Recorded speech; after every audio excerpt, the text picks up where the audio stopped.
গোপালগঞ্জে আজকে সেনাবাহিনীর গুলিতে, গোপালগঞ্জে সেনাবাহিনীর গুলিতে মজিব সিনা একজনের গুলি লেগেছে। মোট 2 জনের আমাদের 4 জনের গুলি লেগেছে। আমাদের মুজিব সেনা 4 জনের গুলি লেগেছে। প্রিয় দেশবাসী আপনারা যে যেখানে আছেন গোপালগঞ্জে আসেন, গোপালগঞ্জে চলে আসেন। এনসিপি হিজরা বারে বান্ধে আর কোথায় গুলি লাগছে? প্রিয় দেশবাসী, প্রিয় গোপালগঞ্জবাসী, আমার প্রিয় ভাইরা, আপনারা যা যেখানে আছেন গোপালগঞ্জ সদরে লঞ্চঘাট অবস্থানে আছি আমরা।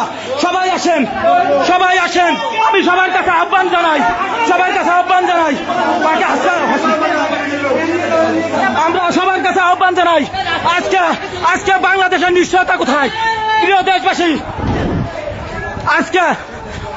আজকে আর্মির গুলিতে আমাদের 4 ভাই নিহত হয়েছে।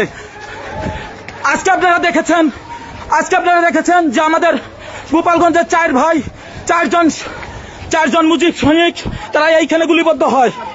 এইখানে 4 জন মুজিব সৈনিক।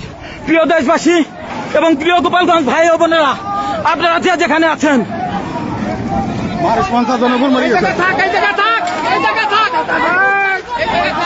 4 জনের গুলি লাগছে, 4 জন মারা গেছে। ওইখানে 2 জন আছে, এখনো 2 জন আছে।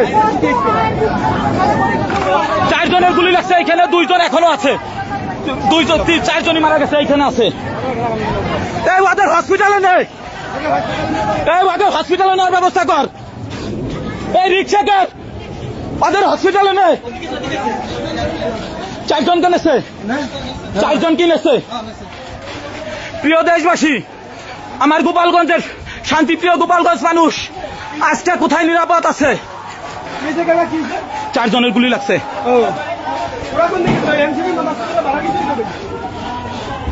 প্রিয় দেশবাসী যে যেখানে আছেন, তারা ঘুনাপাড়া দিয়ে যাচ্ছে। তারা বিজ্ঞান ও প্রযুক্তি বিশ্ববিদ্যালয়ের ওদিকে গিয়েছে। আপনারা যে যেখানে আছেন ঘুনাপাড়া আটকাই দেন।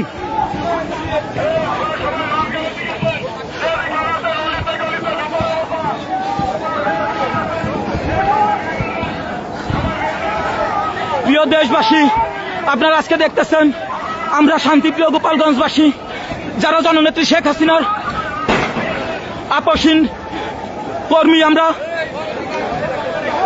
আমাদের উপরে নির্দ্বিধায় তারা গুলি চালাচ্ছে এবং আমার সামনে 4 জন ভাই তারা গুলিবিদ্ধ হয়ে মারা গিয়েছে। সব আগুন ধরাই দে, আগুন ধরাও।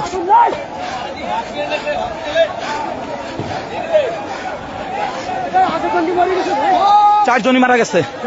4 জনের, একজনের মাথায় গুলি লাগছে, একজনের পেটে এবং একজনের হচ্ছে বুকে।